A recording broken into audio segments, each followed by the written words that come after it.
হযরত সুলাইমান আলাইহিস সালামকে আল্লাহ বাতাসের উপর ক্ষমতা দিয়েছিলেন। প্রিয় ভিউয়ার্স, বুঝতে হবে। দেখেন, হযরত সুলাইমান আলাইহিস সালামকে মহান আল্লাহ বাতাসের উপর ক্ষমতা দিয়েছিলেন। তার মানে ব্যাপারটা হচ্ছে এরকম, হযরত সুলাইমান আলাইহিস সালাম সকালে ১ মাসের পথ অতিক্রম করতে পারতেন, বিকেলে ১ মাসের পথ অতিক্রম করতে পারতেন। মহান আল্লাহ পাক হযরত সুলাইমান আলাইহিস সালামকে এই ক্ষমতা দিয়েছিলেন। তিনি সকালে ১ মাসের পথ, বিকেলে ১ মাসের পথ অতিক্রম করতে পারতেন। দেখেন, এখানে আমাদেরকে বুঝতে হবে যে হযরত সুলাইমান আলাইহিস সালাম বাতাসের উপর ক্ষমতা পেয়েছিলেন, আল্লাহ পাক তাকে এই ক্ষমতা দিয়েছিলেন, এরপরেও তিনি অহংকারী হয়ে ওঠেন নাই, তিনি অহংকার করেন নাই। দেখেন, আমার আলোচনাটা হচ্ছে এখানে, হযরত সুলাইমান আলাইহিস সালাম এত গতির অধিকারী হয়েও তিনি অহংকার করছেন না, তিনি কখনোই অহংকারী হয়ে ওঠেন নাই। সেখানে এই পৃথিবীতে আপনি কোনো বিশেষ কাজের উপর পারদর্শী বা আপনি কোনো কাজ ভালোভাবে জানেন, ধরেন আপনি একজন ভালো ইঞ্জিনিয়ার, আপনি একজন ভালো প্রকৌশলী, আপনি অন্যকে রেসপেক্ট করছেন না, আপনি অহংকার করছেন, আপনি এভাবে ভাবছেন যে আপনার উপরে হয়তো আর কেউ নেই।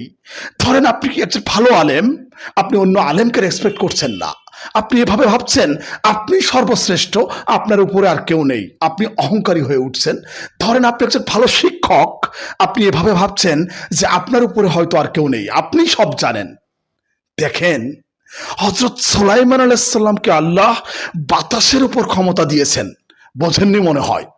তাকে এত ক্ষমতা দিয়েছিলেন যে বাতাসের উপর ভর করে তিনি সকালে ১ মাসের পথ অতিক্রম করতে পারতেন, বিকেলে ১ মাসের পথ অতিক্রম করতে পারতেন।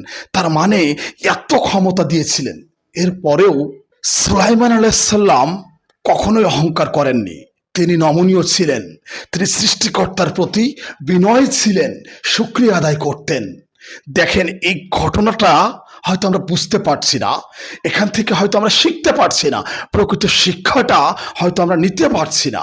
আপনাকে আরো একবার বলছি, একটু বুঝতে হবে, এটা আপনার ব্রেনে ডাউনলোড করতে হবে। আপনি মনে হয় বুঝতেই পারছেন না যে এই প্রযুক্তির যুগে, আধুনিক প্রযুক্তির এই সময়ে আপনি যদি কোনো বিশেষ কাজে পারদর্শী হন বা স্কিল আপনার থাকে, আপনি হয়তো এভাবে ভাবছেন যে আপনি সর্বসেরা, আপনি সেরা, আপনার উপরে আর কেউ নেই। এই যে এই চিন্তা ভাবনা যখন করছেন, তখন আপনি অন্যকে ছোট বা খাটো করে দেখছেন। তার মানে আপনি অহংকার করছেন, আপনি অহংকারী হয়ে উঠছেন।